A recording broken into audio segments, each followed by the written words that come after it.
back, relax, and enjoy as Don Tony gives you news and reviews from AEW, NXT, and indie wrestling too. Know what's happening in the world of wrestling without the hate and clickbait. It's Wednesday night, Dynamite. And now, your host, Don Tony.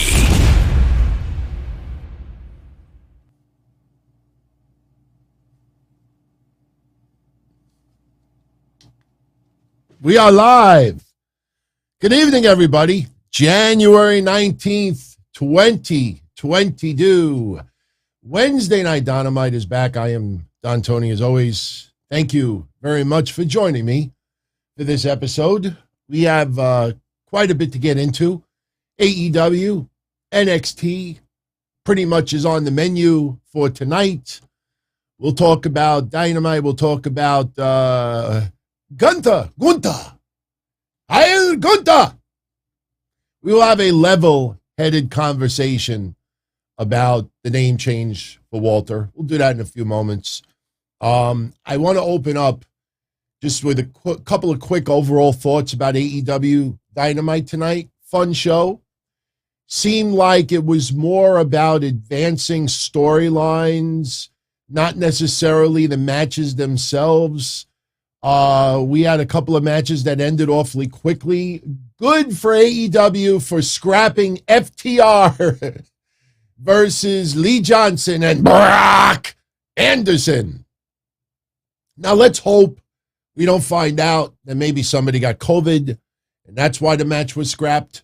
But I want to say this. We'll talk about Moxley too. Welcome back, Jon Moxley. I have two comments to say about two very important in-ring matches that we had tonight. First off, you remember last week's show? And I said Sting and Darby Allin versus the Acclaimed really intrigued me. Because a lot of this fringe element on the left, a lot of the people that are just gushing over AEW to get noticed, and maybe get a little bit of a hand job, a like, a follow, an interview, whatever, free tickets, maybe a little journalistic opportunities. You know, everything is amazing, gushing, unbelievable, outstanding. Have any of them pointed out to you that this number one contender stuff, you know, it really turns to shit more than you can imagine? And it concerned the crap out of me that the Acclaimed were taking on Darby Allin and Sting. What did I say last week? Malachi Black, Brody King, AEW's new toy, Tony Khan, that new car smell, that new car scent. Ooh, we get a new toy. Suddenly, the Varsity Blonde storyline, gone, swept. No Julie Hart joining the clan, and even if it does, yeah, a little bit too late, Tony, with that storyline. Then even more, the Acclaimed. Several weeks now, number one contenders. Hey, you know, I want to see the Acclaimed versus Jungle Boy and Luchasaurus. Give them the title shot. What's the purpose of the rankings? Can we finally, some of you out there that absolutely are petrified to criticize anything with AEW creative, can we finally put this ranking system to rest? Because what we feared happened tonight. The Acclaimed lost to Sting and Darby Allin, so the Acclaimed are going to be knocked out of this number one ranking system. In a few months, maybe weeks, you'll see Malachi Black and Brody King appear on that list and quickly jump up. Look at Austin Gunn and Colton Gunn. Nothing against the Guns. They are 42-1 because 99% of their matches were in the minor leagues. Dark elevation. It's a fucking joke. It is a joke. We've seen it too many times. They elevate someone, give someone momentum, give this belief that they're number one contenders, and then a new toy comes around, and then suddenly you lose one match out of the number one contender. Then you drop. Who the fuck cares that the Gun Club attacked Christian? Oh, I get it. The Gun Club somehow are number 2 contenders. So now with the Acclaim losing, guess who pops to number 1? It's a joke. And can I also give an opinion about Lance Archer versus Frankie Kazarian tonight? Anybody that follows me on this show knows that the wrestler that when AEW first started, my favorite wrestler was Ortiz. And then eventually it moved on to Lance Archer. And I freaking love Lance Archer's work. And it was weird because if anybody saw my synopsis in the preview for tonight's show, I actually wrote that AEW should take a page from Rocky 3 when building Hangman Page versus Lance Archer. And then I hear Dan Lambert make a Rocky reference. I'm like, no, come on. It's going to look like I'm copying. You remember Rocky 3? You remember Clubber Lang, Mr. T? You remember when they were showing the videos of Rocky Balboa? Hey, yo, Apollo. Rocky Balboa in the gym, and you got that song, Frank Stallone, I think I made, Moving On Up, or whatever it is. No, that's Good Times. And Rocky's like taking it nonchalant, and every time you see Clubber Lang doing the chin-ups or whatever,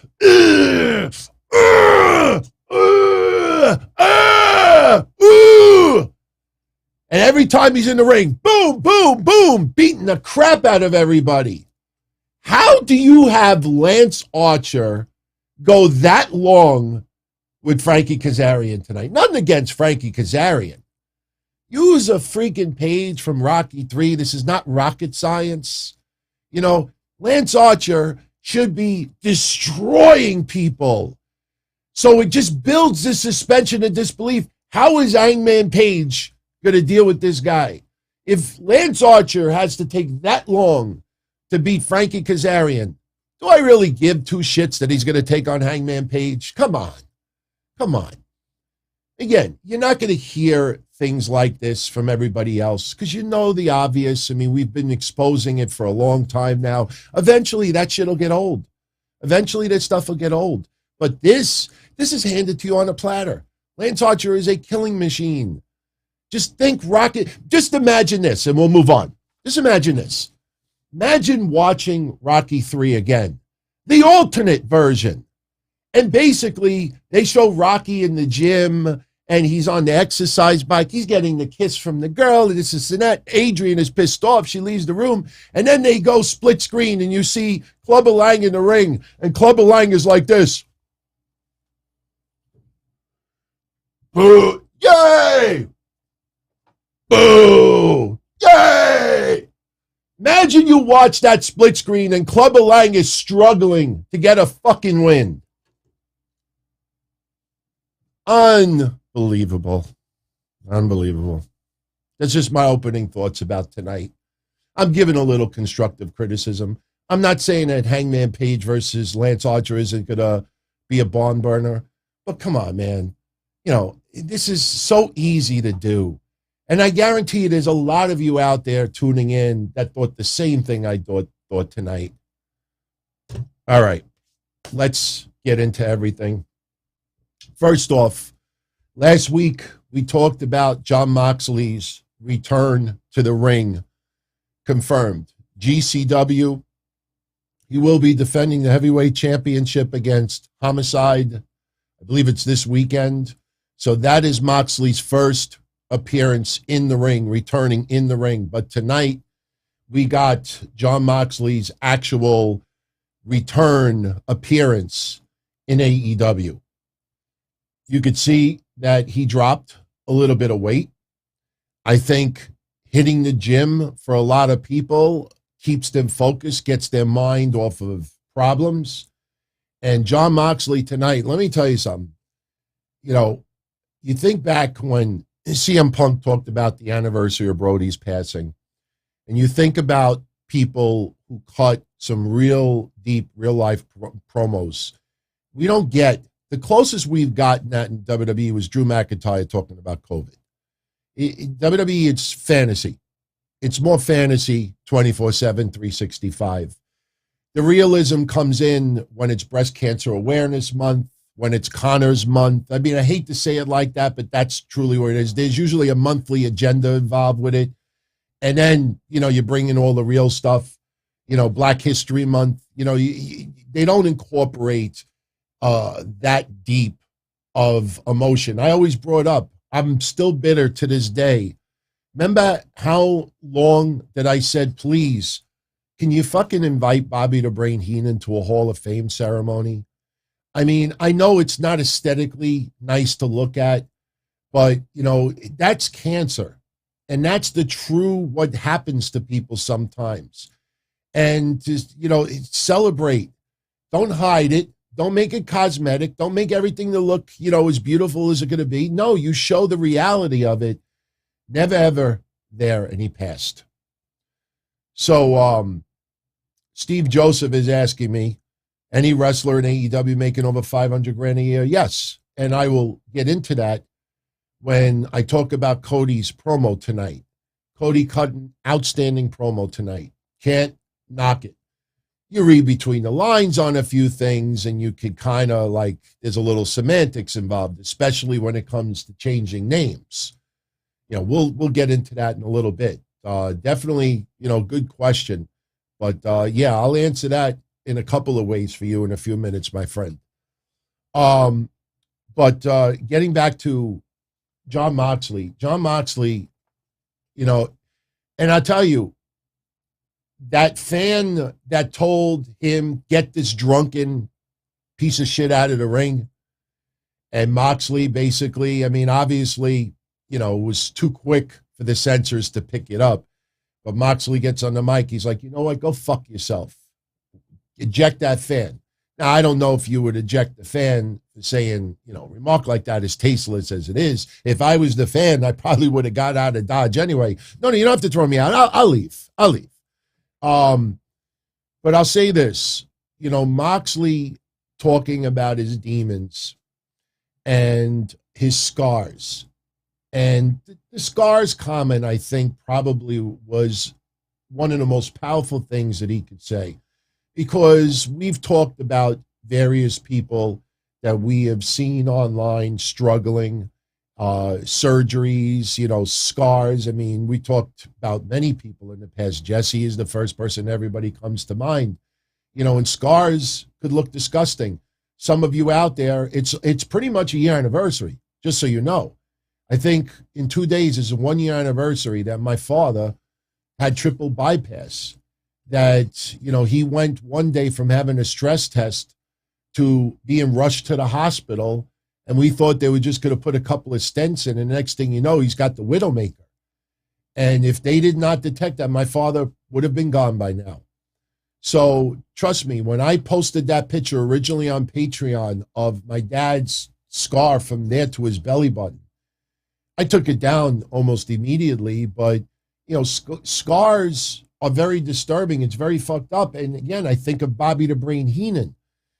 But scars, we all have scars. Some of it is superficial. Some of it is visible. Some of it is inside.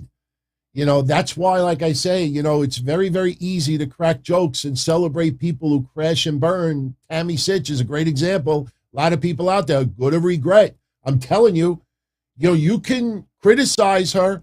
How do you fuck up this much? And you have OnlyFans, you have this money, you have everything else, But if that turns into a major tragedy, all the people laughing their ass off about her crashing and burning, suddenly it's, scars could be inside and it makes people do things. Fuck you, seriously. Scars are not always visible, but it makes us. I just got this red X on the screen, some exception. I hope to God this computer doesn't shut down. I know there's some Windows updates. I got a little nervous for a minute. I'm like, okay, maybe we shouldn't talk about that topic. But, he says the scars is what makes who we are. And he doesn't run from demons. He beats the shit out of them. And he thanked everybody who supported him. And in 2022, he's going to grab wrestling by the balls. And he feels truly free. And these days, all he drinks is blood. I know some people didn't get that.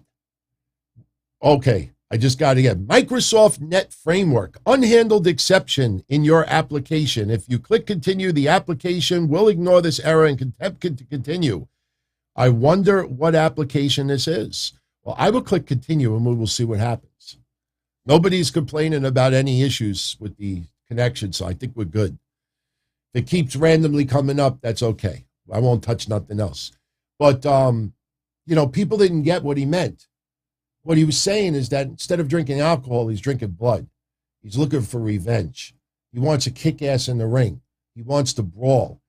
That's what he wants to concentrate on 2022.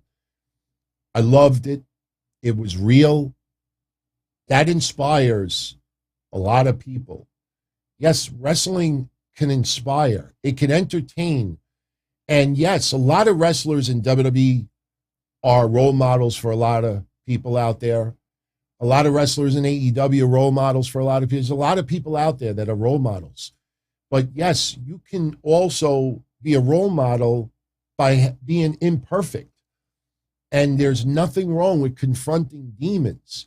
I think sometimes WWE is afraid that if they talk about abuse or talk about drugs or alcohol or addiction, something like that, that suddenly that's going to hey, I should try that. It's weird how maybe some people just can't handle it. But the one thing that I loved also about Moxley's promo tonight was, with the exception of that asshole, and I think that asshole's comment actually led to what happened afterwards. You go back and you watch it. You could have dropped a pin in that arena and you would have heard it. Every single fan was silent, let him say what he wanted to say. They knew what they were hearing was deep. It was real.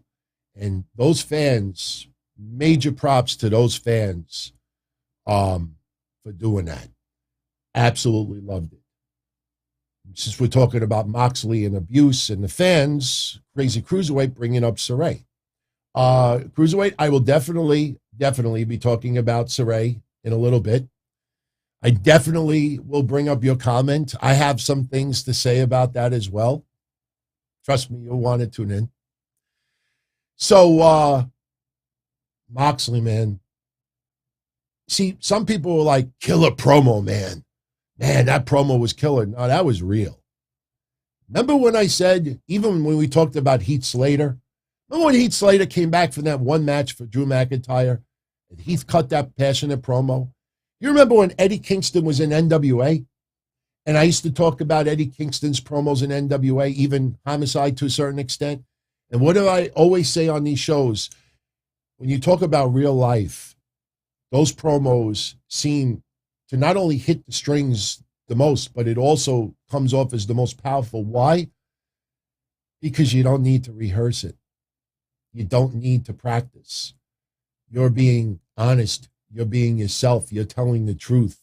And if you truly are telling the truth without exaggeration, that's not something you have to think about first. And that's what makes it so powerful. So I freaking loved what he said. Loved the fans' reaction to it. And welcome back, Jon Moxley. Now, Jon Moxley, they have a new shirt on sale in the AEW shop. That's a little cut off. You got to be a little more professional. There you go. So if you want to go to shopaew.com, there is a Moxley shirt. Mike, you're jumping a little ahead about Shawn Spears losing in 10 seconds. I will talk about that as well. I definitely have something to say too. I think it'll surprise some people. One shirt that is also on sale that I'm not going to lie to you. I personally look at this shirt and I'm like, oh. I understand there's a T-shirt company involved with AEW. That doesn't mean you create a shirt for every little comment that is made. There's a lot of people out there that don't like this Chris Jericho pushing GFY. GFY stands for go fuck yourself. Well, Pro Wrestling Tees and AEW went ahead and created a shirt anyway. if you think I'm lying, go on AEW's Twitter and just click the thread about the Chris Jericho GFY shirt that is on sale. You will see about 90% of AEW fans that are poo-pooing all over this shirt. I don't know, man. I personally, I don't like it. GFY. I understand why it's said, but I don't know. I could do without that shirt. The Moxley shirt I may get, but that one I may not get. Speaking of shirts, yes, little self-promotion. Why not? Anybody that wants to pick one up, DonTonyShirts.com. I forgot to give the links to everybody the other day. That to commemorate 25 years of me annoying the crap out of a lot of you out there who have stuck by me all this time. There are Don Tony 25th anniversary shirts on sale. 1997 to 2022. That is a jersey. Some people were asking for jerseys. So if you want to go pick one up, there's like thermoses, mugs, pillows, shirts, you name it, they're there. And there's a couple other things coming out too. So, hey, a little self-promotion, right? There's that Microsoft framework error again. What is this? Oh, wait, it says Studio Coast vMix Social. Oh, it's the vMix Social app. I have the vMix Social app open because if I wanted to just put like random comments on the screen, see like this, or yeah, you see like this, go fuck yourself. Yeah, like really? Yeah, go fuck yourself. So that's why that application is what's causing the error. That's all right. So we may have to shut that off anyway. All right. You know me. I have changed these Wednesday shows. Yes, we still recap Dynamite. Yes, we still recap NXT, but we don't spend the entire episode on it. You know, there's a lot of other review shows and recap shows out there. So, you know, we briefly go over a bunch of things. So, yeah, I just want to make mention that we talk about a lot of news as well on Wednesdays now. Nothing with Raw or SmackDown, but since Mike from New York brought up the CM Punk Shawn Spears match, for those that didn't see it, CM Punk defeated Shawn Spears in about 7 seconds, and I liked it, and I liked it a lot. And I will admit, if you add up the time of wrestling for the first hour, it might have only been about 15 minutes. Not kidding. Might have only been about 15 minutes of wrestling in the first hour. I don't mind it if, you know, the promos and the storylines are advancing the way they should. I mean, I could have done without the Gun Club attacking Christian, and you saw what that was. Trust me, I know there's a lot of you online that I was commingling with on social media that were like, oh, fuck, why do they have the Gun Club? And it's like, oh, my God, don't tell me the Acclaimed is going to lose later, so the Gun Club leapfrogs them in the rankings so they could have the Gun Club take on Jungle Boy and Luchasaurus to have a win. Look at Jade Cargill. Jade Cargill is going to fight on Friday, defending, I just thought about it, defending the TBS championship on TNT. Now, I get it. It's all owned by the set. But don't you think the TBS championship should be defended on TBS? I would think so. And I thought the segment was awful. And I'll tell you why. You think of the women's roster in AEW. You think of Thunder Rosa. You think of Serena. I mean, you could name probably 15 women that are pretty damn good. And you have Alex Marvez interviewing Jade Cargill. Jade Cargill issued an open challenge, and it's been accepted. And I said, okay, who that is not in the top 15 answered the challenge? And who walks in? Anna Jay. I like Anna Jay. I have nothing against Anna Jay. And she's like, I use Bob Wire to get a win. Could you imagine what I'll do to you? Awful. Awful. TBS, that bitch show. This is why Jade Cargill will be champion for a while. Who's going to answer the challenge next? Green Hornet, Lisa Left Nipple, Samantha Smith. Wait, was that a mass killer? We got to be careful when we use names with killers. We'll talk about Gunther in a little bit. Or as, what did Cody call him earlier? Cody called him, oh shit, where is it? Oh, Gunther McGillibuddy. Gunther McGillibuddy. We will talk about Gunther in a little while. But before Shawn Spears took on CM Punk, there was a little promo in the back with MJF. Throws a little dig at Wardlow, after what happened last week. Wardlow should have been able to get out of the fruit roll-up. But he apologizes to Wardlow. It's Wardlow's birthday, and it really is. But you put your hands on me last week, so I'm going to have to dock you some pay. And he says that Spears is going to show the world and Wardlow that he can get the job done. Spears lost in 7 seconds. And MJF came out on commentary. CM Punk hits the ring. And with Shawn Spears a little, off on his game, CM Punk hits the go to sleep, beat Shawn Spears in 7 seconds. After the match, while Punk's back was turned, MJF hit the ring, teasing as if he was going to attack Punk. Punk turns around. Punk grabs his scarf. MJF rolls out of dodge. Punk, with the scarf in his hand, you would have thought he would have wiped his ass, blew his nose, done something to the scarf, but we just go to commercial. But what I loved about the match is Wardlow now can laugh at Shawn Spears. Wardlow now looks better from last week's match, because even though, we didn't like the amount of power bombs that took place, and CM Punk still won with the fruit roll-up. But the fact that Wardlow had such a long match last week and Spears could only last 7 seconds, that actually helps Wardlow in the end. So this will obviously add to the storyline of, remember when I said, I think it's going to be Shawn Spears who's going to attack Wardlow first out of everything. Maybe Wardlow grabs MJF eventually, and then Shawn Spears is going to whack Wardlow with a chair behind him. So I liked it.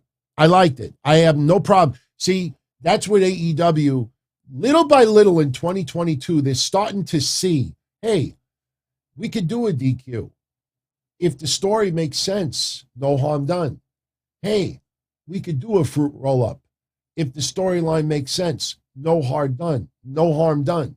Hey, we could do a 10-second match that is not Wardlow squashing someone. No harm done. The crowd popped.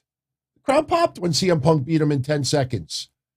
Take note of that, Tony Khan. The crowd was like, oh, this is awesome. You didn't see anybody who was like, wait, you only got 10 seconds. Give me more. Give me more. Give me more. So I thought that was good. I thought that was very good. Mixed tag match tonight. Adam Cole and Britt Baker defeating Orange Cassidy and Chris Statlander. All right. One part of this match stuck out to me more than anything else. Statlander double team move. Statlander double team move. Did you hear that yelling through your TV screen? It was so loud that even Excalibur had to cover it up. Orange Cassidy, very vocal, saying what he's going to do next. I thought that was fucking awful. Now, the match itself was great. It started a little shoddy. Don't call me Lee. It was a little bit shoddy in the beginning. It got very tight and was very, very good afterwards.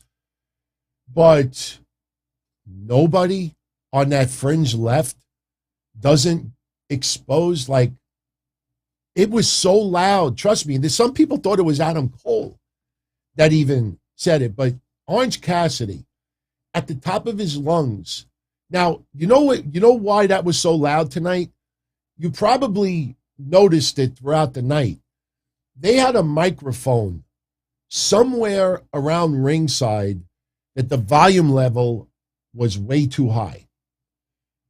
You heard a lot of voice throughout the night that should not have been outside the ring. Somebody had them in the mixer in the back, that mic way too loud. So when Cassidy yelled out to Britt Baker and Adam Cole, Statlander double team move, it picked it up, and it was so freaking loud. If you didn't see the match, go back and watch it. I mean, it's a production error. It's not Orange Cassidy's fault. I want to make that clear. That is a production error, but nobody called it out. That just goes to show you the bias. But what was worse about it was you heard it loud. Adam Cole and Britt Baker are right outside the ring in front of them. And Britt Baker is standing there patiently waiting to get hit with the Statlander double team move. Adam Cole, I thought, because it was so loud, was going to duck it or reverse it and wail Orange Cassidy. No, he bends down waiting patiently to get hit with the Statlander double team move. That is unacceptable when you're in the big leagues. That is a production error in the back. And I purposely, I went right on social media. I said, okay, I want to see if this person says anything. Nope. I want to see if this person says anything. Nope. None of them. Zero. But the match tightened up well. You had a lot of intergender mixed tag moves. You had Adam Cole and Britt Baker because they are a real life couple, rubbing it in fans' faces. Britt Baker and Adam Cole kiss outside the ring, and they're teasing on Tony Schiavone, which I thought was funny. Chris Statlander getting some pretty good offense in.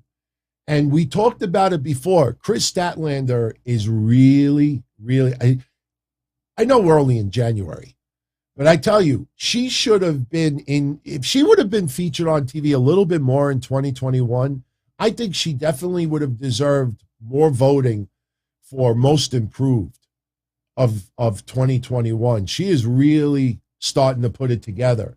And you had a lot of psychological spots during the match. Britt Baker hitting the curb stomp on Orange Cassidy.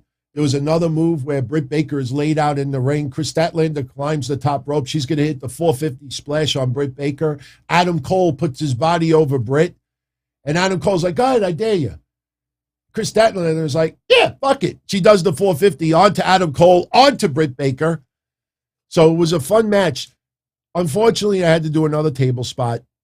This table spot was a little goofy, let's be honest. Britt Baker and Adam Cole set up the table at ringside, and they're acting like they're going to put somebody through the table. And you could see right away that Britt Baker was going through that table because Adam Cole goes back inside the ring, and Britt Baker stands in the middle of the ring, the middle side of the ring, right in front of the table. Go back to the corner. Hold your ring rope. No, she stands right there. So what happens? Orange Cassidy teases that he's going to hit the orange punch on Adam Cole, but Adam Cole ducks it. Orange Cassidy starts running in the direction towards Britt Baker. He turns around. He's behind, his back bumps into Britt Baker, and Britt Baker falls backwards, and she falls ass first through the table. Table was a little bit too close to the ring. I think a lot of you felt that way as well. And Britt Baker is selling it like she's seriously injured. I'm not trying to be disrespectful, but, when you have a match like you did with Thunder Rosa with loads of tables, and you have other matches with loads of tables, and then you fall ass first through a table and acting like you're unconscious, it's a hard sell for a lot of people. So what happens? Adam Cole psychologically does the right thing. He gets really pissed off at Orange Cassidy for what he did. He low blows Orange Cassidy, pulls his knee pad down, and lands the boom on Orange Cassidy with the exposed knee and pins him. And then a few moments later, backstage interview, Adam Cole challenges Orange Cassidy to a Falls Count Anywhere, lights out match. Anything goes. And that match is going down next week. So, and look, we had dual Panama Sunrises. Britt Baker does one to Chris Statlander outside the ring, and Chris does the right thing. She sells it. She doesn't come back. That was the right thing to do. It was a fun match. Started out a little sloppy, tightened up towards the end, but that loud Statlander double T move, that, trust me, there are a lot of people that are into production that like, ooh, that was not good. They're teasing more of a fallout with the Inner Circle. Chris Jericho could care less about Eddie Kingston's broken orbital bone injury. Next week, we're getting 2.0 again on Dynamite. They're teaming up with Daniel Garcia, and this time they're taking on Chris Jericho, Santana, and Ortiz. And Santana Ortiz get a little bit pissed off at Jericho. We care about Eddie Kingston. And, maybe Eddie is right. Maybe you're the reason why, we didn't go further as a tag team champion, this and that. It's not a bad storyline. It's just like we said last week, Eddie Kingston comes from the streets, and some of the arguing between Eddie and Jericho is really, really childish, not street-like. So, but that's what we get next week. By the way, you think CM Punk versus Shawn Spears is the shortest match in AEW history? I don't know. I thought about it after the match was over. Could it be the shortest match in AEW history? I'm just wondering. Anyone out there think of another match that might have been shorter? I don't know. So, before we get into Cody's promo, a couple other things. Now, we already talked about Frankie Kazarian losing to Lance Archer. It was a fun match. Lance Archer with the blackout on Frankie Kazarian. Match went way too long, as we said earlier. You got to build up Lance Archer like this unstoppable destroyer. Remember when he was throwing people through the roof, the ceilings in the back, and he struggles that much? And please don't give me, well, he just came back, so that's why he's struggling. No, you come back. You got to be even bigger monster to make Adam Page's title reign feel like a threat. So what happens after the blackout is over? He hits the blackout, gets the win. He teases that he's going to seriously injure Frankie Kazarian on the rampway. Hangman Page's music hits. He comes out. They exchange a couple of blows, a slap. It ends up in the ring. Lance Archer tossed over the top rope, and Dan Lambert telling him get out of Dodge. Now, something else happened tonight. Is this the end of Jake the Snake Roberts as the manager of Lance Archer? And we talked about this last week. Jake, even though, he was battling COVID and he's recovered, obviously, but Jake, cannot move like he used to. And, Dan Lambert, even though he's not the Dan Lambert of the character that first came in, but tonight you saw Jake come out, and Jake is like, almost like, here, I'm passing him over to you. And, I kind of would have liked to have seen a little promo in the back explaining it a little more. I mean, we don't need more explanation. We know what's going on. But I would have liked to have seen a little bit more with that. But now Dan Lambert is apparently the manager of Lance Archer. Speaking of dumb. Last week, we talked about it with Andrade. And you know what? I'm going to bring it up now. Last week, we talked about Andrade for 6 months, over 6 months, almost 7 months of him being on AEW television last year. He had 2 wins on Dynamite. That's it, 2. And Andrade is one slick puppy to get 3 months of WWE pay, no compete after his contract was over, The first 3 months in AEW, he wrestled for 6 minutes, and he's doing next to none. So now the storyline is that Andrade has bought 51% of the ownership of the Hardy family office. And now it's going to be not the HFO, it's the AFHO, and Andrade is the president. Now, you go back and you watch this segment. I have nothing against a lot of the people that were in that segment, but they're sitting on like stairwells and everything. There's all these people, and Andrade is, that's what they're doing with storyline. And the first thing I thought of was AHFO should stand for a house full of, and you fill in the blank. That's what AHFO stands for. A house full of crap. A house full of, like misused people. A house full of whatever you want to use it. This is what they have for Andrade. That's what they have for Andrade. But I go one step further. Now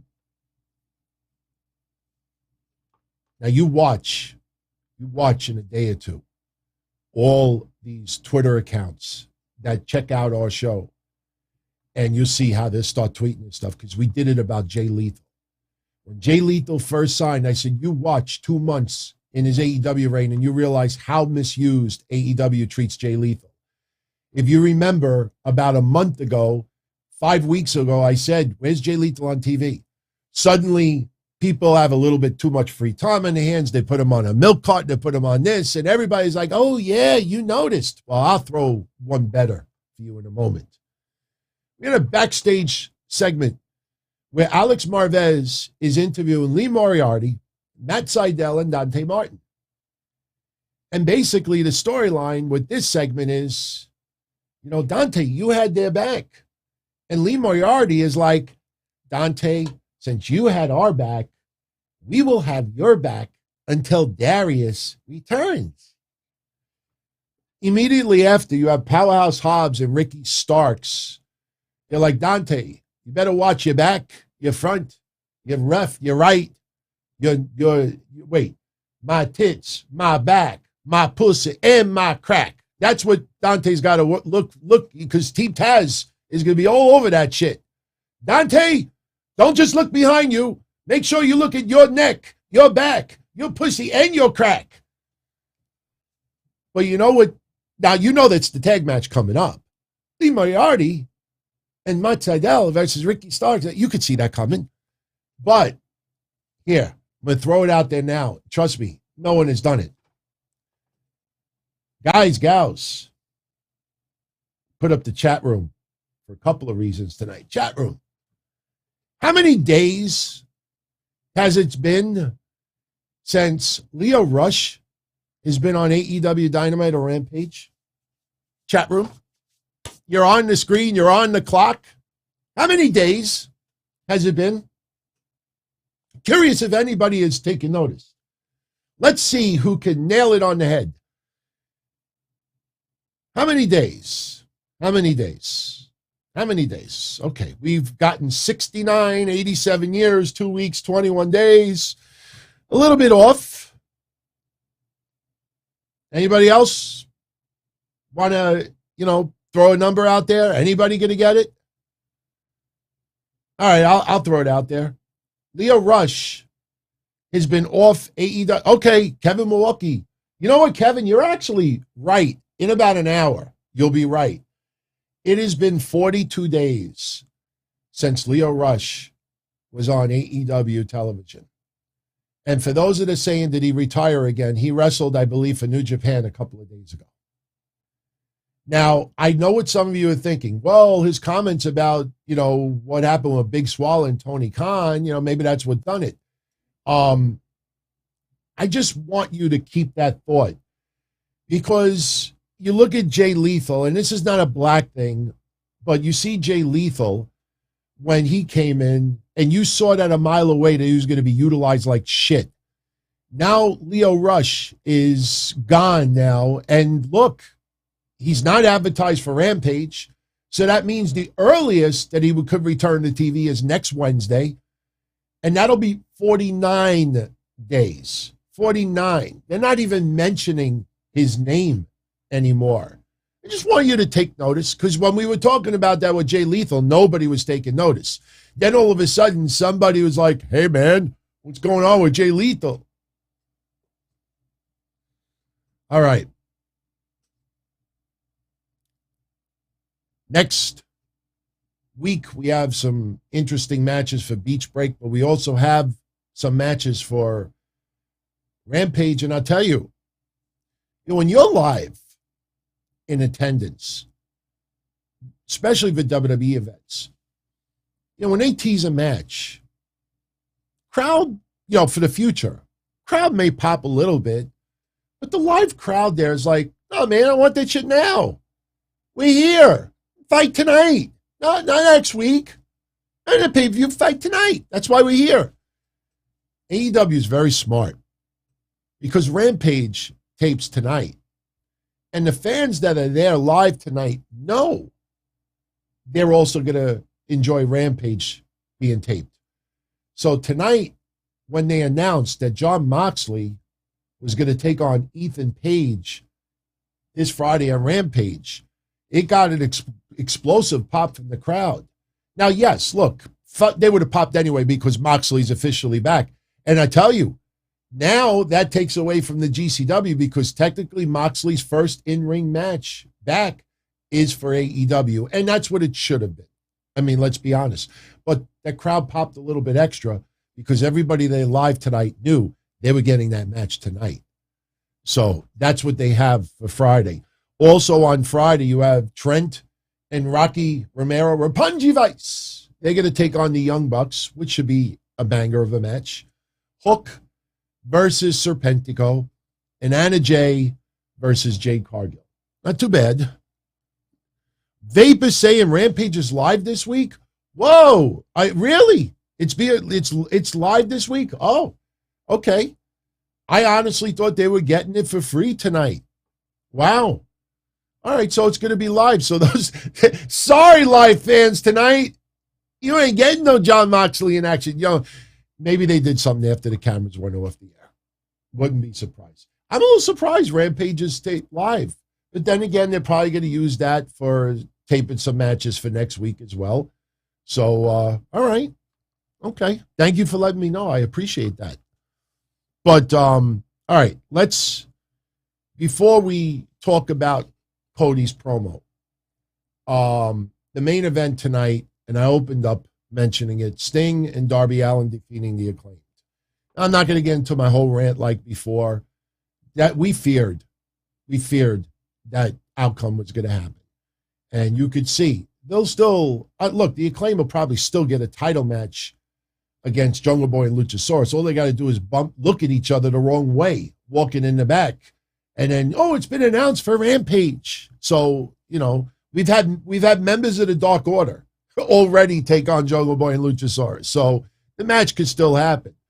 But we get an entertaining match. It's hard suspension of disbelief, but the Acclaim take out Darby Allin early by putting his neck inside a chair and then ramming it against the ring post. Now, in any other federation, the ambulance, the stretcher comes out, Darby gets brought to the back. Couple of minutes later, 3-4 minutes later, Darby, my neck hurts a little, and he runs back in the ring. Now, the live fans love it because they want to see Darby Allin fight. But for a few minutes, it was a handicap match, Sting versus the Acclaimed. And it was a fun match, and Sting, my God, man, seriously, enjoy every minute of Sting inside that ring. I don't care if some of it is a hard sell, like how two guys in their prime could look so ridiculous with an icon. Don't overthink that. Just enjoy the fact that we got a 62-year-old man that we loved in the 80s, the 90s, the 2000s, the 2010s, and now even into the 2020s. This is the 5th fucking decade doing this shit. Come on. So just enjoy it. Sure, we don't like the outcome because the Acclaim now suffer as a result. But you see Sting, and he was a little winded. He's by the announcer's table, and you don't know what the hell he's going to do because nobody was laid out on a table. But Anthony Bowens was basically just like, oh, I'm tired. And he's just like leaning over on the table, and Sting just runs, launches himself, dives over the table a little bit onto Bowens, through the table, or it might have even, was it Cat? I think it was Cat. Yeah, it was Caster. I think he did it with Caster and put him through the freaking table. And the crowd is chanting, "You still got it." So now it comes down to Darby Allin and Anthony Bowens in the ring. So Darby hits the stunner and the coffin drop, 1, 2, 3. And that's how we go off the air. Bryan Danielson not on TV for a second week in a row. And guess what? That's perfectly fine. The guy is in the latter stages of his career. He put on a performance, arguably of the year so far. And, he's entitled to have a couple of weeks off. There's so much star talent on that show. Not every single person has to be featured every single week. And as time goes by, I think AEW will realize that more and more, and they will pull back a little bit. But it was a good show as far as the matches go. Serena Deeb versus Sky Blue. It was an okay match, but Deeb, I don't think there was any doubt. Deeb puts the Serenity Lock. She bashes Sky Blue's knee a few times, put the Serenity Lock on, gets the win. It's just like I said, when you look at that entire roster, and out of everybody, Jade Cargill puts an open challenge up, and Anna Jay is the one that answers it in just storyline. In storyline, it just looks ridiculous. So, those were your matches tonight. Couple other things. I talked about earlier, Malachi Black and Brody King pretty much squashing the Varsity Blondes. It feels like that storyline is dead. Feels like it's dead. Like I said, even if Julie Hart does turn into Varsity Blondes and ends up being a valet for the House of Black, that should have been something done a couple of weeks ago. If anybody remembers when Malachi spit the mist, he kind of spit it in Brian Pillman Jr.'s face more than hers. The mist, it's not, other people have spit mist since, and, they wrestled 5 days later. But a lot of people are wondering how this incorporates Pac, because after the match is over, Pac is shown on the screen, and Pac, takes the bandage off, and he's coming after Malachi Black. Now, are we going to get like this really extended period where he's got to take on Brody King first, and he tries to get Malachi, but Malachi gets out of dodge, or this and that? So I don't know where this is going. I personally would have loved for Beach Break to have Pac versus Brody King or Malachi Black. But he is on his way back. Malachi Black and Brody King look great as a tag team. And believe me, remember what I said, there is no evidence that this has become AEW's new fancy to fawn over, but it just sure feels that way. Because last week we had that fear of what went down tonight, and everything went down exactly like we thought it was going to be. The Blacks, Malachi, the House of Black, running through Varsity Blondes, very, very uneventful. And let's get the focus off of the Varsity Blondes almost immediately by putting Pac on the screen. Where does this leave the Varsity Blondes? They're not even in their top 5. I don't believe so. I don't remember seeing them in the top 5. Are they in the top 5? Oh, yeah, they are. They were number 4. Now where do they go? They got to be like number 5, 6, or 7. I mean, my God, if they were 1-0 in the top 5, then that means Brody King and Malachi Black might be in the top 5 already by next week. Yeah, that HFO, with all due respect, is just not working. I agree with you.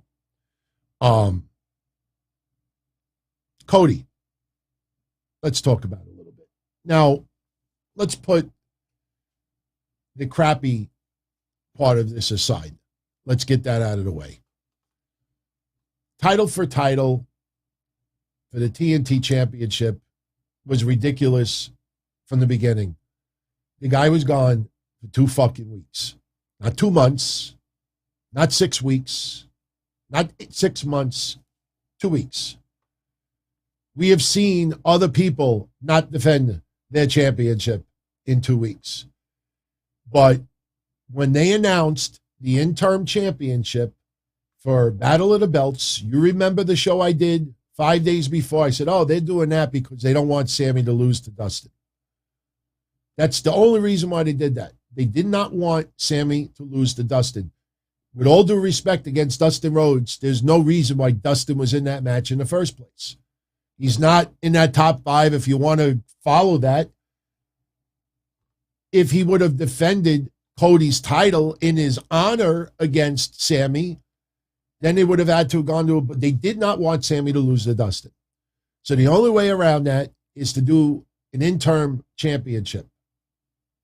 Interim championship for 2 weeks.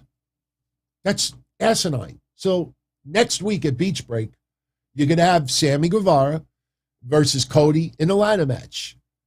I'm assuming both belts will be suspended in the air. And the winner is your TNT champion. Now, most people believe that Sammy Guevara will regain his championship. I'm not so sure. Because remember, Cody beat Sammy. And then he had COVID. So this led to, the title defense, which was supposed to be on Battle of the Belts.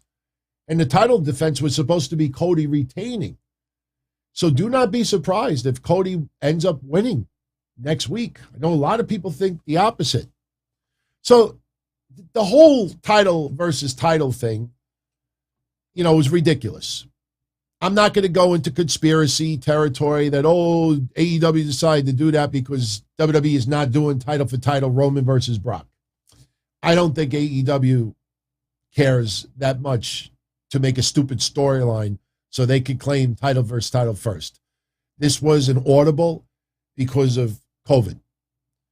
So, by the way, just to also throw this out of the way, for those that don't know, Fightful reported a couple of days ago, about 5 days ago, that Cody is currently working for AEW without a contract.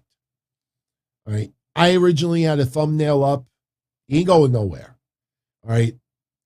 For those, that don't know, Cody's deal, all you got to do is look at the original time frame of when AEW was formed and when people joined. If you go back a year or 2 years, AEW on their social media, on their Twitter, they put today in AEW history, so-and-so joined the company, so-and-so signed. So you could figure out the dates of some of the personnel. Now with Cody, he has 2 deals, office, executive vice president, whatever he is, office, and wrestler. A lot of people don't realize that there are quite a few people in that company that have more than one contract. I don't want to say they double dip. They earn their pay. But the thing with Cody is that both deals expired at the same time, which is smart. That's logical. If someone, an executive, their contract runs out and they don't want to resign, you don't want that person to stay in your company as like just a talented wrestler. Maybe you do the opposite. But the deal with the contract basically is, look, the COVID situation kept Cody off TV for technically just a week and a half, but whatever. But there was a few things, a few snags along the way, and they're working on a new deal. And for all we know, they could have already signed a new deal. So for people, look, there was a Royal Rumble chant tonight during Cody's promo. He ain't going anywhere. Cody will sign a new deal with AEW. How many years? I have no idea. 2 years, 3 years, whatever it is. But Cody is not going anywhere. The people out there that are going to say like, oh, well, his wife is there and this and that. You know what? There's a lot of people that work in wrestling and not, both partners are in the same company. But I will say this. You tend to feel like Cody really enjoys working with his wife. You know what I mean? So, at the end of the day, Cody truly, truly cares about AEW. He's not going to, get taken advantage of, and he will be compensated accordingly. There is no doubt Cody Rhodes will remain in AEW. You don't have to worry about that. Now, as far as him with his promo tonight, the promo was excellent. But let's be honest, in the beginning of it, it was kind of off because he's bringing up CM Punk with pipe bombs and CM Punk, and somehow this led to wanting to team up with the Young Bucks and this and that. And then it led to, I did everything that CM Punk, said in his pipe bomb that he wanted to do. And Cody takes credit for the Forbidden Door. As the promo went on, it got excellent. It was very, very good. But, look, when Cody first came out there, he was greeted with a large amount of boos. By the time Cody was done, he got a hell of a lot more cheers. Because whether you agree or disagree with Cody's use on television, how he has won matches against people where really it should have been a different outcome, you see a little bit of his personal life, and we've talked about, how he comes across on that reality show that they do. There's a lot of reasons why Cody Rhodes rubs people the wrong way. You see all these people in AEW doing these interviews, and they're like, it's just polarizing like John Cena. Bullshit. That's not the case. I think Cody wants to be in that same sentence. When you think of Roman Reigns, you think of John Cena, you think of Cody Rhodes wants to be in that sentence desperately, badly. The only thing that I get sick and tired of with Cody's promos is when he starts it and always has to bring up somebody else's promo in the past. Whether it's Dusty, whether it's Punk, whether it's this part, always got to quote someone else's promo from yesteryear. A man once said, blah, blah, blah, blah, blah, blah. But you realize Cody takes credit for a lot of shit that has happened in AEW. And believe me, I tell you, Tony Khan, very likable. A lot of people do great business with him. But believe me, I tell you, when it comes to talking with other promotions, you really think that Tony Khan is the one on the phone calling New Japan, calling some of these others? No, it's Cody. When you hear about Eddie Kingston getting the opportunity in AEW, Eddie Kingston name drops Cody. A lot of wrestlers have name dropped Cody. So what Cody says is actually true in a lot of ways. And when that passion comes across in his promo, you realize that, he is responsible for a lot of this, and he does give a shit. And even though if we have to, in return, deal with this over-the-top entrance, and his wife, the first female you see on the opening credits for Dynamite, which is true, you have to deal with that little bit of ego, because there's definitely a huge ego there, no question. But the guy truly gives a shit, and he is responsible for a lot of the good that you see at AEW. And, that's why when the promo was over and the crowd was giving him a lot more cheers, that was a good thing. That was a very good thing. It was funny when he started to talk a little bit about today. He's gone 2 weeks, and the Young Bucks almost started a new Wednesday night war, which I don't know. Herbert Doherty thinks I'm being a little bit too generous. No, I don't think so. You see a lot of wrestlers who are doing pretty good in AEW, and they name drop Cody as the one responsible. I don't think it's kissing ass. I really don't. And look, if you feel otherwise, I totally respect that. I'm just giving you my opinion on it. The line that I think a lot of people will get a kick out of, two things. He tries to put over Jay Lethal a little bit more. That's Ricky Starks is now getting involved with Jay Lethal, and Jay Lethal hits his finisher. Nobody's kicking out at. Well, if you follow AEW, everybody kicks out of everybody's finisher. So the first time somebody kicks out of Jay Lethal's finisher, and Jay Lethal's in the ring like, people will give it to Cody. Be like, oh, yeah? But the line, that everybody will stick with tonight.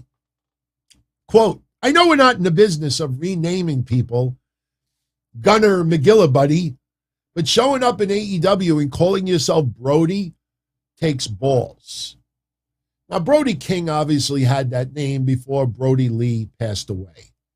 And it is spelled differently as well.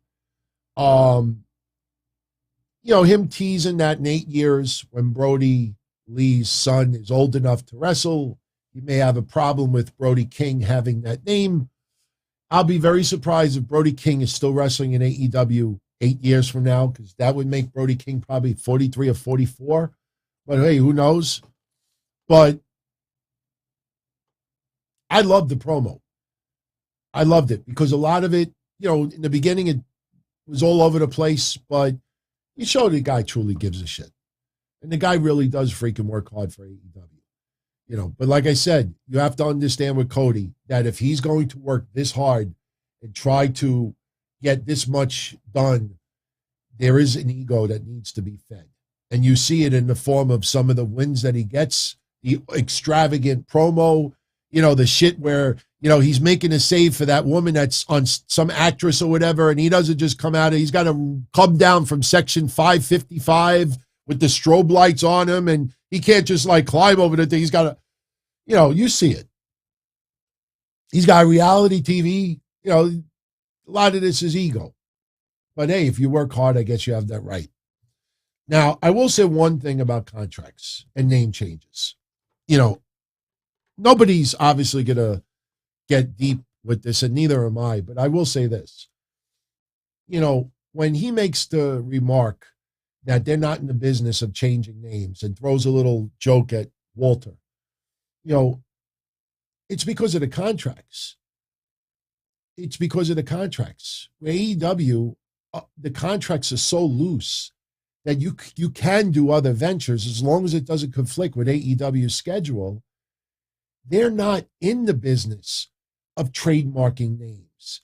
They're not in the business of creating their own character names and then trademarking it. So if that wrestler leaves, they can't use that trademark elsewhere. AEW is not that deep in the business. So that's the only reason. There's no PC reason behind it. There's no, we let everybody keep their identities. No, they're just not in the business of doing that. That's why people aren't changing their names. And that's why people are coming in with the names they had before. That is the truth. So now I will segue into Gunther because we have about 25 minutes left, and I definitely want to spend a couple of moments on this. Okay. I thought long and hard how I was going to handle this.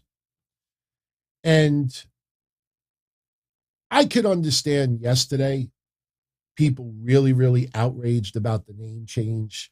And yes, there is controversy attached to it. And I'm not denying that, and I will criticize WWE. But I said, I'm going to take a level-headed approach on this and, not be like, hey, what are you, fucking stupid? I'm not going to go that route tonight.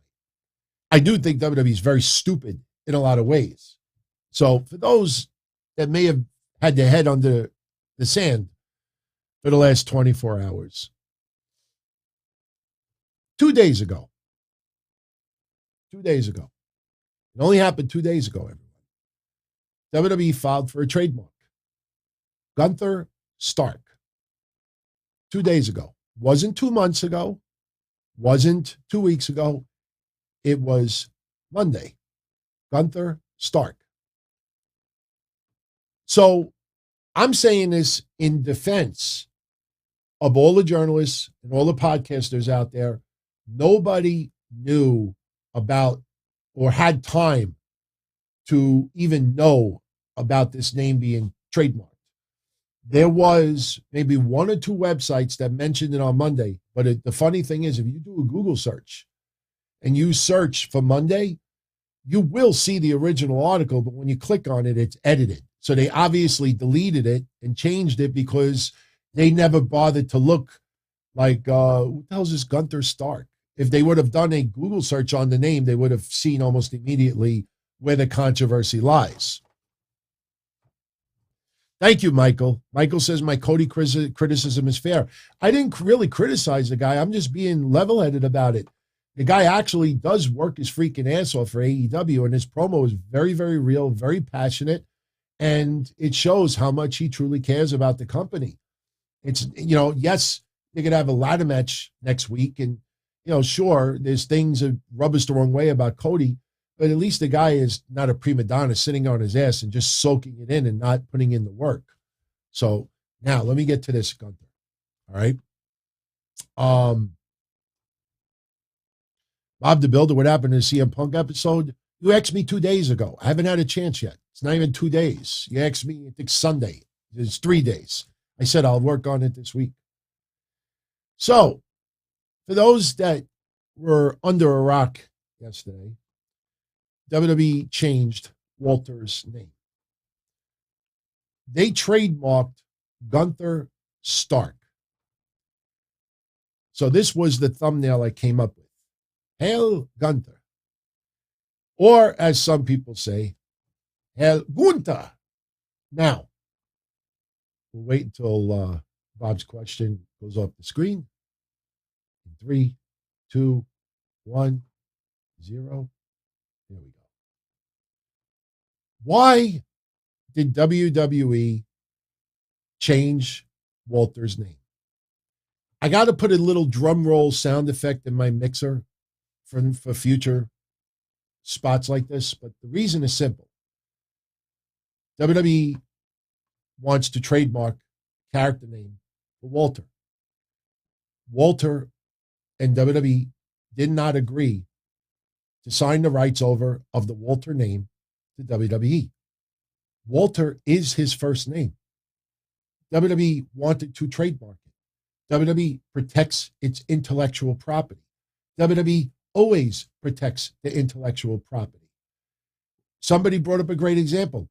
Prince Devitt. When he signed with WWE, they changed his name to Finn Balor. The fuck is a Finn? Is he going to be a dolphin? No, that's a hawk.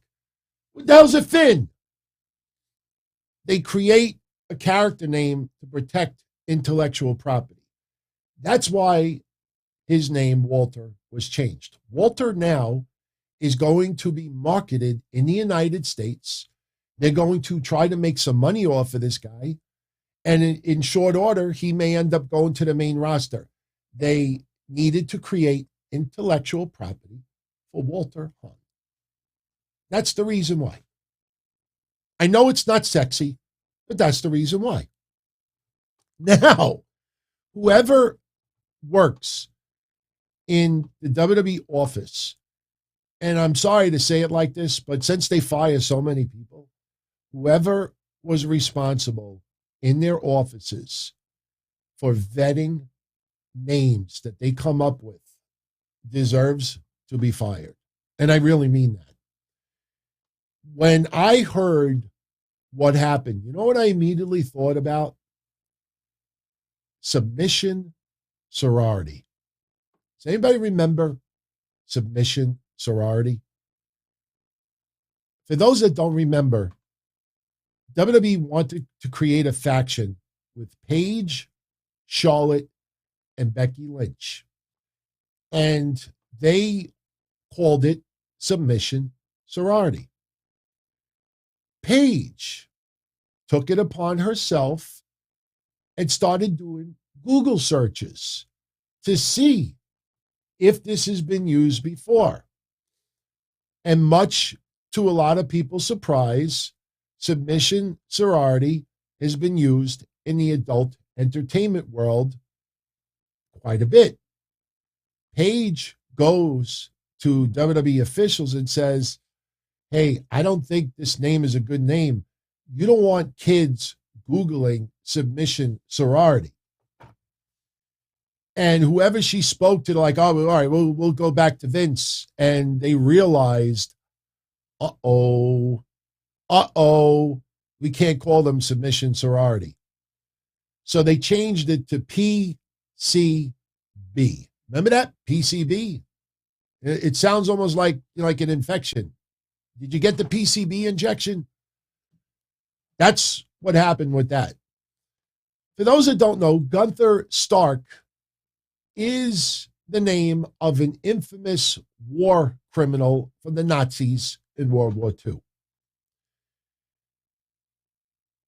There's no way to get a hold of a time machine and see what Google looked like prior to this past weekend.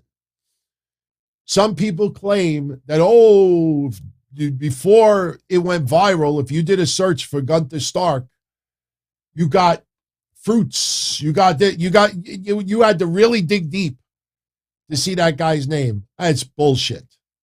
That's bullshit. Because if you do a detailed search and you do a time frame and you go like December 31st, 2021 backwards, soon as you type in that name, Nazi. Now, let's think about it.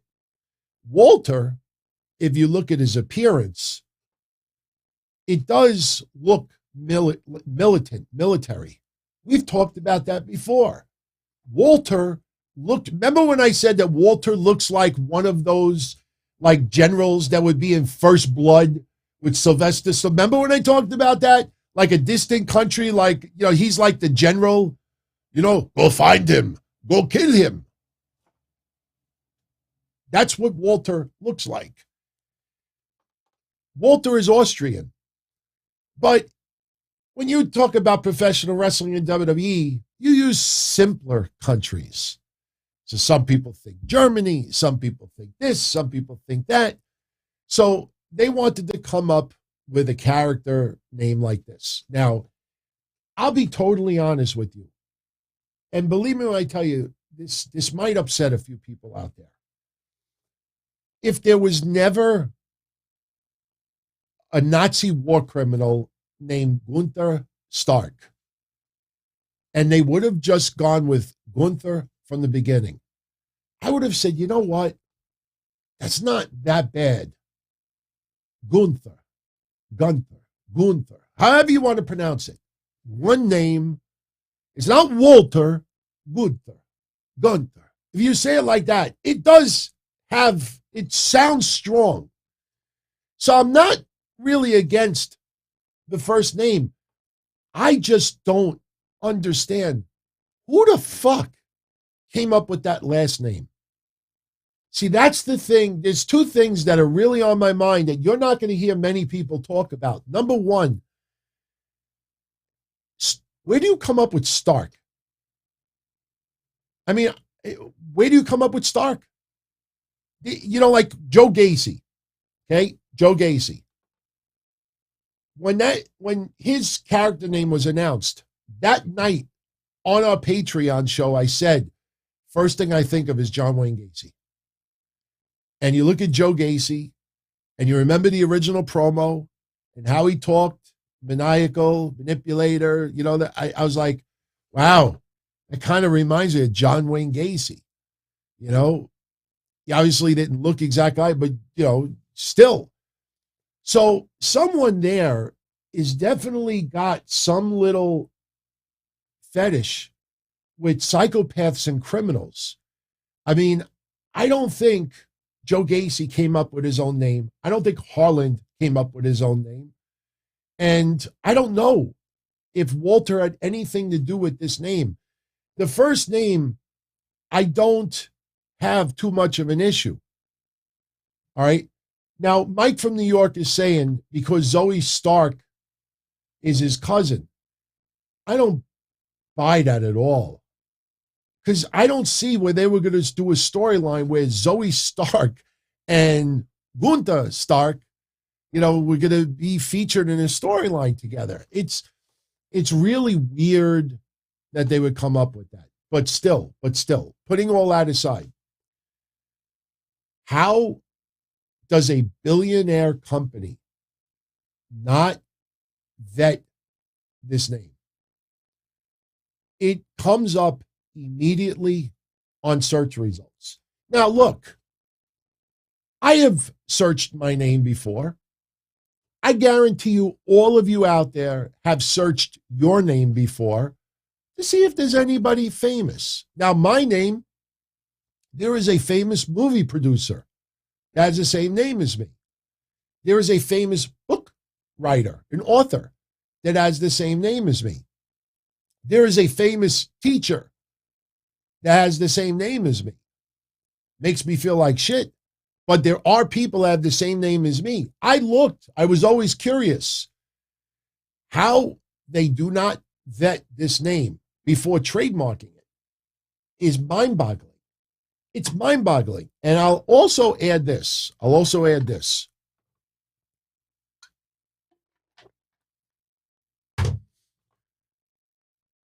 I know we'll never know this answer, but I asked this as a question, not as an accusation. If Walter was involved in choosing a new name, does Walter deserve some of the blame for not vetting it himself? Because we have heard a lot of wrestlers in the past come up with a name. All right, I thought about this, I thought about this, I thought about this. I always remember the Roman Reigns story where he was Roman Leaky. And then they just called him Leaky in NXT. And then Corey Graves told Roman, you got to be Roman Reigns. But they had another wrestler that spelled Reigns, Raines, and he was released from WWE. And Corey Graves told Roman Reigns, don't call yourself Leaky. Don't call yourself just Roman. Call yourself Roman Reigns, but spell it Reigns because it looks like somebody who reigns supreme. That's how Roman got his name. But so the wrestlers themselves do have some input with the name. So my question is, if Walter had any involvement in picking this name, does he deserve some criticism for not going on Google and typing in the name and immediately like, we got the problem? Like I said, we'll never know that answer. But I'm a little curious. But there is no excuse. At the end of the day, there is no excuse for a billion-dollar company to not vet this guy. I mean, this guy could be the center of NXT. The guy is that amazing, in my opinion, match of the year, him and Ilya Dragunov. And you mean to tell me you don't check to see if there's any controversy with that name? That is inexcusable. Totally inexcusable. Now, the good thing is, they have not put the name Stark on TV. He didn't mention the name Stark yesterday. On the NXT website, WWE website, they only have Gunther. Nothing else. So if I'm a betting man, WWE never gives this man a last name. He doesn't need a last name. How many wrestlers in the past had a second name and then it's taken away from them? You know, you remember Cesaro. Anybody remember Cesaro's first name? You could go down the list. I mean, a lot of wrestlers had a first name.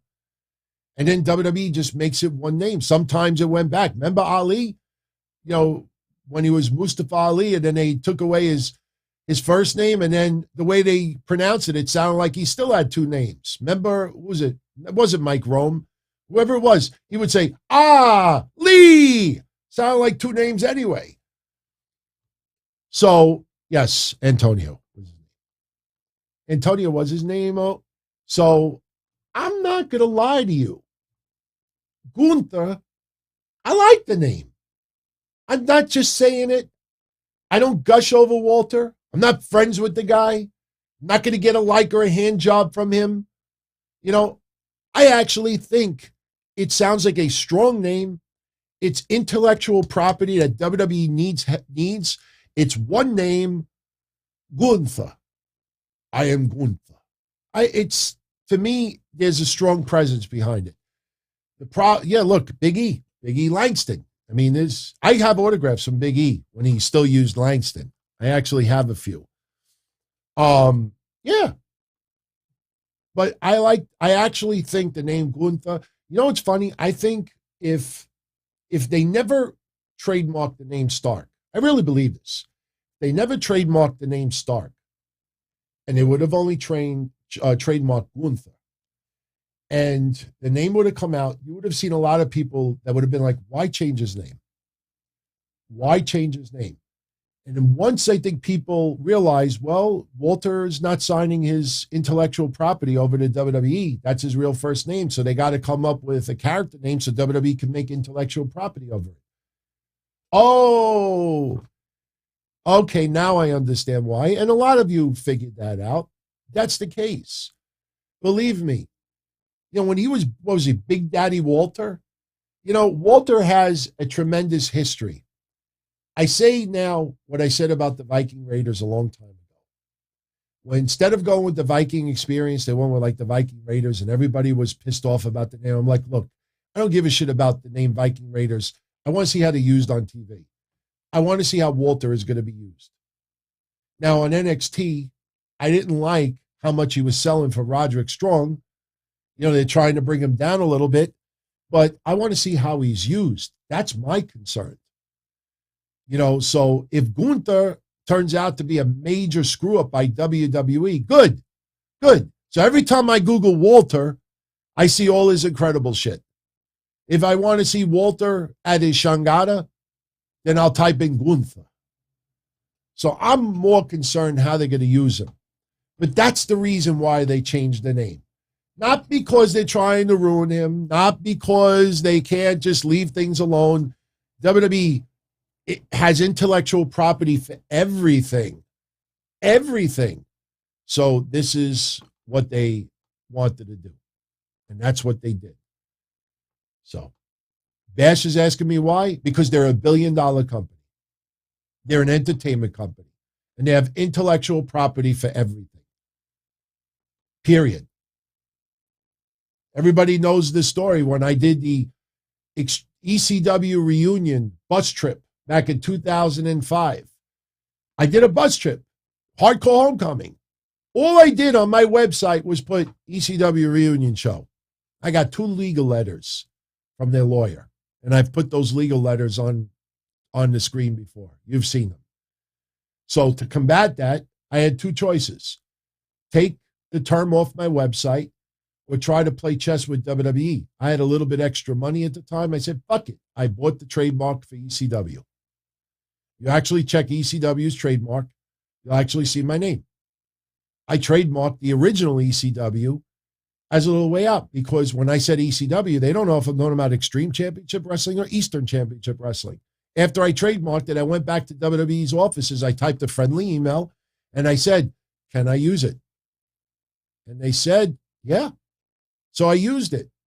But I ended up not needing it because that asshole Mike Johnson on PW Insider was putting down my bus trips and telling everyone that it was bullshit and fake. So I'm like, fuck you. And I just abandoned everything. But WWE protects everything. This is decades and decades and decades and decades. Scott Hall comes to Nitro with a toothpick in his mouth. Hey, you're depicting Razor Ramon. They protect their intellectual properties. Now, if Walter was Wally Willie, that is coming up in developmental, that everybody's like, you got no shot, they would probably not have spent much time on name or intellectual property. But you're talking about someone who could be the one of the landscapes of the future of WWE. Yeah, they want to have some intellectual property because if that fuck takes off in the States, the amount of merchandise that could be sold, they want to have that trademark. So whether you like it or you don't like it, you got to understand it. That's why they did what they did. All right. So we're going to start wrapping this up. Yes, I'm going to mention Sarray briefly. I'm going to give you my predictions for the Dusty Rhodes Tag Team Classic. We touched on it briefly the other day with Mish. But since we now have all the brackets, I wanted to show you on the screen my predictions. We'll see if it ends up going through. Last night on NXT, we do not have the ratings yet. By the way, if you want to check out all the other ratings, they're on the bottom of the screen right now. Tomorrow, we will have NXT's rating. Again, if you notice, Impact Wrestling last week was the only promotion that had an increase in ratings. And it's sad that nobody is giving them a little bit of acknowledgement for that, because that never happens. But they did. They were the only promotion that had a ratings increase last week. And if NXT goes down, and I don't think AEW is going to go down this week. I think with Moxley's return, they definitely had a nice little spike in the ratings. All right, that last one that says 5.5%, that's actually a negative. I know there was no negative shown there. So anyway, yesterday, Grayson Waller over Dexter Lumis. Grayson Waller now has a bodyguard. What was his name? He used to team with Veer. And then they were taken off NXT because wasn't he the one that exposed the picture of Keith Lee holding both championships when he spoiled it? What was his name? I can't remember his name. The Creed brothers over Brooks and Jensen in round one of the Dusty Rhodes Tag Team Classic. Dante Chen and Guru Raj went to a no contest. That's because Andre Chase making his return, and Ivy Nile over Kaylee Ray, which is a little bit surprising. Is in Indira Shear. I think Indira Shear was the name of the tag team. Somebody's saying Shear. Yeah, Sarav of Indira Shear. Thank you very much, Lion. You're right. It was Sarav. So Sarav is now the bodyguard of Grayson Waller. Some people immediately try to say, oh, they're ripping off MJF. No, I actually thought it was more like AJ Styles and Omos, to be honest with you, especially since Grayson Waller and AJ Styles have had a little bit of recent history. Ivy Nile over Kaylee Ray, which was a little bit surprising. Idris Inofi and Malik Blade over Legado del Fantasma in round one of the Dusty Rhodes Tag Team Classic. Dakota Kai over Yulisa Leon. And Walter defeating Roderick Strong. After the match was over, the winner of the match, Gunther. They've already announced quite a bit for next week's show. Now, last night on NXT, Tony D'Angelo did a funeral for Pete Dunne. I think Pete Dunne is SmackDown bound. I think he is a lock for the Royal Rumble. I don't think they're going to release the guy, to be honest with you. I think he's going to be a lock for SmackDown in the Royal Rumble. Give me Pete Dunne versus Cesaro, please. Give me Pete Dunne versus Sheamus. Give me Pete Dunne versus Sami Zayn. Give me Pete Dunne versus almost anybody on the SmackDown roster. I'd be fine with that. So when Tony D'Angelo did a little feud, or a little funeral for Pete Dunne, he's now wants a little gold. Carmelo Hayes. I always think of Carmelo Anthony when I think of Carmelo Hayes. Jesus, bite my tongue. Carmelo Hayes is like, get my fucking name out of your mouth. Cameron Grimes wants a little gold. So next week, Cameron Grimes versus Tony D'Angelo. The winner will face Carmelo Hayes for that North American, well, the undisputed championship. You know. First round match in the Dusty Classic, MSK versus Jacket Time. Also, the Grizzled Young Veterans versus Andre Chase and Bodie Hayward. Got Toxic Attraction, all three members. Mandy Rose, Gigi Dolan, and JC Jane versus Kaylee Ray, Indy Hartwell, and Persia Peralta, who came to the save because Mandy Rose distracted Kaylee Ray, which is what caused Ivy Nile to get the win. This led to a little bit of a clusterfuck, which is why we're getting the match next week. No DQ, Falls Count Anywhere, Solo Sikoa versus Boa. Okay. And we get a musical performance by Ali J. Ali J. Okay. Not a bad show. My predictions for the Dusty Rhodes Tag Team Classic. Now, this is the current status of the tournament. And I will keep my prediction for the winner. I know some people are going to be like, DT, am I seeing this correct? Yes. I actually think the Grizzled Young Veterans with the grizzled teeth, they will win the Dusty Rhodes Tag Team Classic. if they do not win the Dusty, and you know I never do this. I don't ever talk about people who should be released, who I think are going to be released. I think it's disrespectful. But I'll say it like this. A while back, I said that WWE is going to have to use comedy to try to get the grizzled young veterans over. They actually did a little bit of comedy skits. I predicted that with FTR when they were the Revival, if you remember. I think this is the grizzled young veterans' last stand. I think if they do not win this tournament, their future in WWE is extremely bleak. They have been around for a while. When I used to do the quarter-hour ratings breakdown, they would always have big drops in numbers. I think this is their last stand. And they've been in some tournaments before and lost them all. I honestly think the grizzled young veterans will end up winning this tournament. Not saying that I like it or don't like it, but I feel this is their last shot. I think it's their last shot. Now,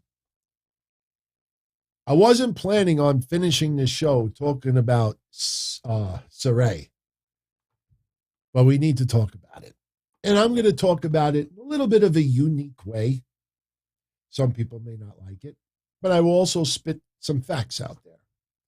Now, we haven't seen Sarray on TV all that much lately. She lost the match not too long ago. And yesterday, they did a little vignette for Sarray.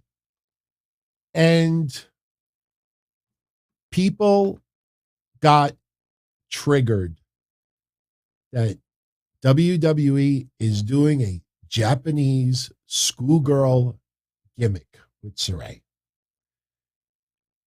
This is another screenshot from the promo with Sarray. She's got the cute little glasses. She's got the pigtails. And I will be totally honest with all of you out there. Let's be honest for a minute. Let's be honest for a minute. You look at Japanese women's wrestling. I follow a lot of Japanese women's wrestling social media accounts on Twitter just to see what's going on overseas with matches, to see what's going on with some characters. A lot of people always ask about Kairi Sane and others.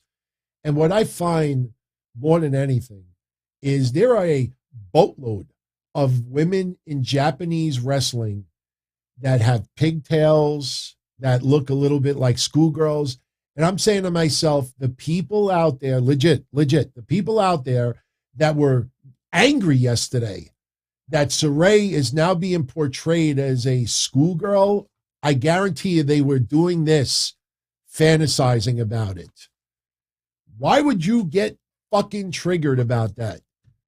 Now, here is the truth. Here is the truth.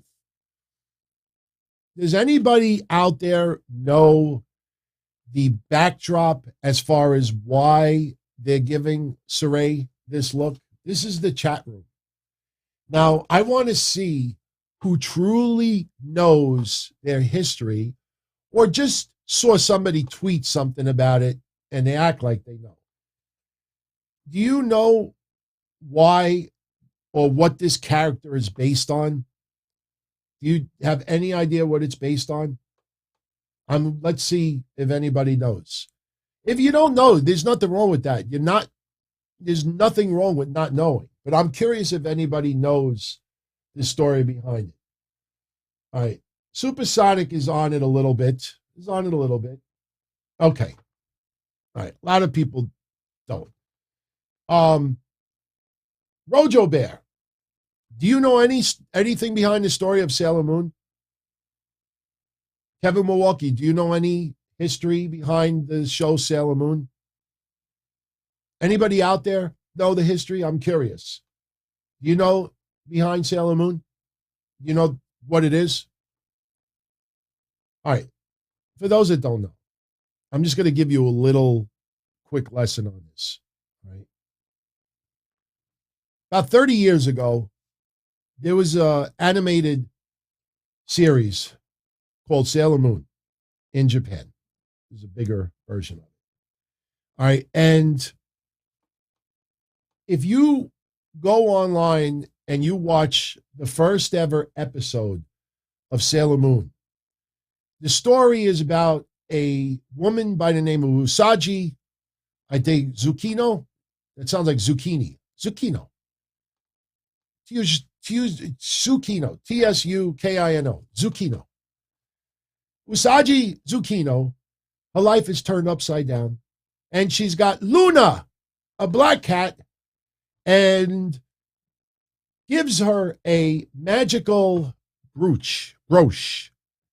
And it enables her to transform herself from a nerd into someone of a champion of love and justice. That is why Sailor Moon went.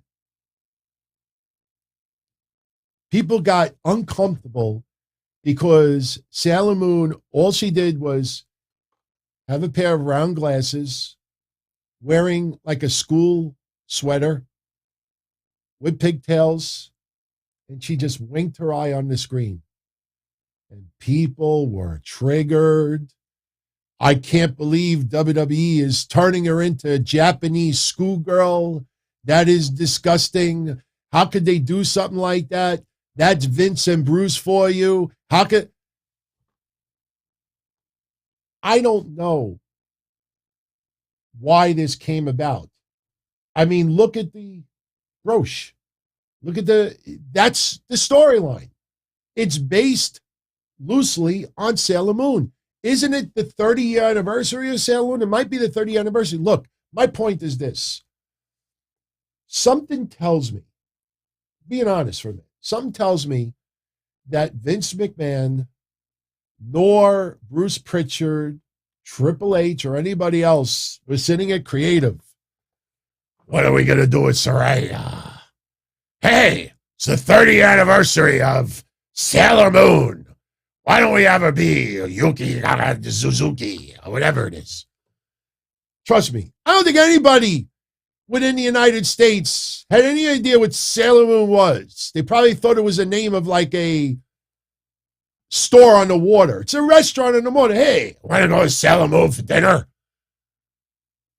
I have a feeling that maybe Sarray was a fan of this show growing up, and with the 30th anniversary, I mean, Xia Li, based on her family a little bit. My mother, my father, no longer here. My mother, she fights for everything. I have bad landlord. He take advantage. I fight. And he used all the superhero things. This might be based on her idea. Maybe she grew up loving that show, and maybe she wanted to. We don't know. But for the people out there, oh, they're turning into a Japanese schoolgirl. That's their interpretation. Oh, God, no, WWE, please don't let me see her wearing a skirt. That would be awful. Please. That's what it is. It's based loosely on Sailor Moon. So, yeah, look, a lot of people do watch that. I'm not knocking it. I never watched it. The closest I ever got to watching any of that, I don't know if it was Speed Racer, but I've told these stories before. Back in the early 90s when I used to go to clubs, like the thing that a lot of restaurants would do, and I used to go to this place called Butterfingers in Howard Beach. If you do a Google search for the history, you will see the story behind it. Butterfingers in Howard Beach. And what they would do is on a Friday and a Saturday night, at around 11 o'clock at night, they would take all the dinner tables and put them against the wall, and they start cranking dance music. And they would have TV screens around the bar, and they would show music videos of some of the songs they're playing. And then once it got like around 2 o'clock in the morning, we would see all this Japanese animation on the screen. They put Speed Racer on there. They would put all this Japan, and it was every Saturday at like 2, 3 o'clock in the morning. I don't know why, but they would always put, and there's a lot of clubs that would do that. They would put Japanese animation on the screen. So let's give it time. You know, look, at least they're creating an identity, a character for Sarray. You know, they need that. So let's see what happens. Let's see what happens. All right. Before I go, I definitely want to get into a couple of super chats. Steve Joseph, is any wrestler in AEW making over $500,000 a year? Yes. between the amount of money they make in AEW and the amount of money they make doing outside projects, social media, Twitch, merchandise revenue, combination thereof, working the indie circuit, doing cameos. There are some people making $500,000 a year. Now, I'm not going to throw out names because I haven't seen anybody's financial records.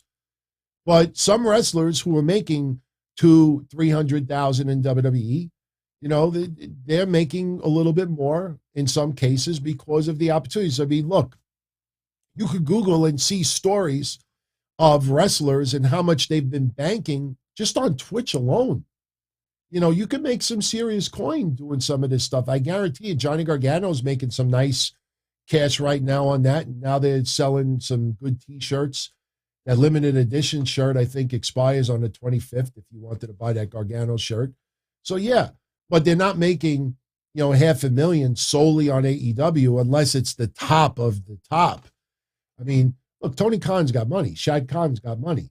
You know, if you're going to pay a top-of-the-line main eventer, of course you're going to pay them comfortably. So, yeah, you definitely have some people in AEW making $500,000 a year. No question. No question. Some others, give them credit that they are taking all other opportunities, putting it together, and they make $500,000. Absolutely.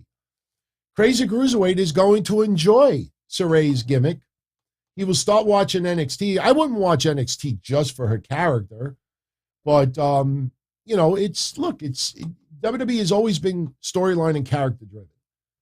There's always a gimmick or a character. It should be no surprise for anybody in 2021. So if this is what's going to get Sarray to the next level, good. You know, I'm a little concerned about Xia Li on SmackDown because, you know, I know we got the Royal Rumble coming up, but it felt like there's been an awful quick pause on what she was doing. But, you know, if this is inspired by her and she is very familiar of, you know, the animation and she, you know, puts a lot of work into it and she has some creativity involved, you know, this could take off. Absolutely. Thank you, Vape Ross Rape, again, for letting me know that Rampage was going to be live this week. Herbert Doherty, again, felt that I was being overly generous to Cody. Look, I have criticized a lot about Cody. You know what I said about his reality show, and that itself just rubs me the wrong way more than anything. It's not even jealousy. But, you know, you got to acknowledge the fact that the guy definitely earns everything that he gets. And yes, ego gets involved, you know, so you got to deal with that if you're going to have somebody that valuable for your company. It happens in all forms of business. You know, you do have a boss that produces results, but might have a gigantic ego behind it. And sometimes you got to tolerate that. So you don't kiss his ass, but you tolerate it. Bob, like I said, this week, I will work on, he wants me to post the episode of podcast they did when CM Punk went on Colt Cabana's podcast that time and bashed, I think, Dr. Armand, whatever his name was, a WWE doctor. So, you know, I will work on that sometime this weekend. And, you know, I'll pull it up. But like I said, you know, just every day of the week, there's something going on. Tomorrow, for my channel members here, it'll be Q&A, live stream, some retro stuff as well. So, you know, and Friday it's, you know, downtime with the future misses. So I think by this weekend we'll have it up. I think we will. And theme parks and things with SRH John 07. He wants some appreciation for Angelina Love. Very underrated performer. Been watching matches of hers of late. And a very good wrestler, very great wrestler. Just happened to mention it. Look, Angelina Love got a lot of love, no pun intended, especially when she was doing her work in TNA. I can't tell you, every time Angelina Love's name was mentioned, Velvet Sky was mentioned, we would always talk about the beautiful people. I mean, she was always involved in the conversation. You know, she is now on the latter part of her career, but she could still go. She could still go. I will be honest, I'm a little bit surprised that she did not get some more opportunity over the last bunch of years, but, you know, she can still go. And, I want to see, where she works in 2022. I mean, I know Ring of Honor is having their show WrestleMania weekend, but, as I said 2 weeks in a row, and then what? Let's see what Ring of Honor does after WrestleMania. And I think when people realize that this is basically the payday to try to maintain the servers and this and this and this, and, they're only out there in name only. Look, I brought it up last week. Everybody can't get Ring of Honor out of their mouths now since they're not doing nothing. You notice that? Suddenly Ring of Honor's name is name dropped. WWE hasn't mentioned it much yet, but everywhere they're name dropping Ring of Honor because Ring of Honor is no longer. It's in name only for the most part. They're going to do the show WrestleMania weekend, but, let's see what happens after. And I think people will realize quickly that it's a name only, which it's good because it's still alive in some capacity. But also I think that teases a lot of fans that, it could regenerate into a consistent promotion. I don't see it. But Angelina Love definitely is extremely talented. I think over the years she has gotten her due. The problem is SRH John, yeah. The problem is, and you see it, almost everyone out there talks WWE or AEW. That's it. I brought it up a couple of days ago. Props to Impact Wrestling. Last week, they were the only show that went up.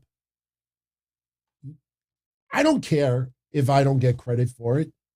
You would think the people who fawn over every little ratings thing, the demos, the 18 to 49, the 300-pound and over, the 16 to 24, the 6 and up, the people live by themselves. Former criminals, every little demographic rating, they got to analyze. And they can't show any love to Impact Wrestling that, hey, last week they were the only show that went up in the numbers. Everybody focuses only on AEW and WWE. I mean, Brody King's been around. Brody King has done great in Ring of Honor. He's done in New Japan. Brody King has been featured online a lot. His name has been thrown around everywhere. He's been teased for weeks and weeks and weeks and weeks. He debuts, and 95% of social media, who is he?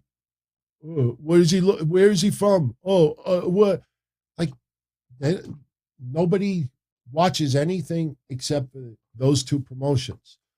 That's the reason why Angelina Love is not getting more support and name drops, because people, that's the thing that really annoys me, that there's so much good wrestling out there that's not WWE, that's not AEW, and people still absolutely refuse to spend the time to watch it. And I think it's because you start throwing conversations, hey, everybody, did you see NWA yesterday? And maybe one person might respond. So people are more concerned about talking and getting a whole big conversation going instead of just enjoying what they want to enjoy. So anyway, I hope that answered that a little bit. And with that said, I am good to jet out of here. So great conversation tonight. Welcome back, Jon Moxley. And he looks great. He looks great. And not just physically, but emotionally, he looks like he is in his own AutoZone. And I can't wait to see what he does in 2022. I think we know what the outcome is going to be against him and Ethan Page on Rampage. But, it's going to be awesome, man. It's going to be awesome. So you all have a great night. Post your comments in the comment section. I love your feedback and anything I talked about tonight. Your thoughts on the Gunther and everything else. And for our channel members here on YouTube, tomorrow night, Q&A with yours truly. And, we will get into a hell of a lot of stuff, the latest news, Q&A, live chat, retro stuff, everything. So if you're not a channel member yet, if you want to check it out, just on any video, you'll see the word join or you'll see the link and sign up. You get some other things, and hey, you sign up, you'll be in time for next week's Royal Rumble contest. So I'm just undecided if we're going to do a cash prize giveaway this time, or maybe we'll give away something a little bit more important. So I still got like crazy collectibles like this. It's amazing how many people that are gone on this list. Seriously. I mean, if you look even on the top, everybody on the top of the list is not on NXT anymore. It was nice to see LA Knight yesterday a little bit, but man, there's so many people on. This was only, 7 months ago? That's crazy. So we will see. But if I don't see you all tomorrow, then catch me Saturday night at 8:05 p.m. for the Don Tony Show. And hope you're all well. So stay safe, be well, and thank you as always for your support. So good night, everybody. As far back as I can remember, I always wanted to be a podcaster. For me to live any other way was nuts. To me, those goody-good people who worked shitty jobs for bum paychecks and took the subway to work every day and worried about their bills were dead. I mean, they were suckers. They had no balls. If I wanted something, I just took it. I ran everything. I paid the bills. I paid the hosts. I even paid the masked maniac. Everybody had their hands out. Everything was for the taking. We always called each other good fellas. You would always hear from somebody. You're gonna like Don Tony. He's all right. He's a good fella. He's one of us. But if you're part of my crew, nobody ever tells you they're gonna get rid of you. It doesn't happen that way. There weren't any arguments or curses like in the movies. See, your haters come with smiles. They come as your friends, the people who've claimed they care the most for your life. And now that's all over. And that's the best part. Today everything is different. There's lots of action. I don't have to wait around for everything like everyone else. Oh, I didn't get the vaccine? Fuck you, vaccine me. Oh, your delivery guy has COVID? Fuck you, feed me. Right after I moved here, I ordered egg noodles and ketchup, and I got spaghetti with meat sauce.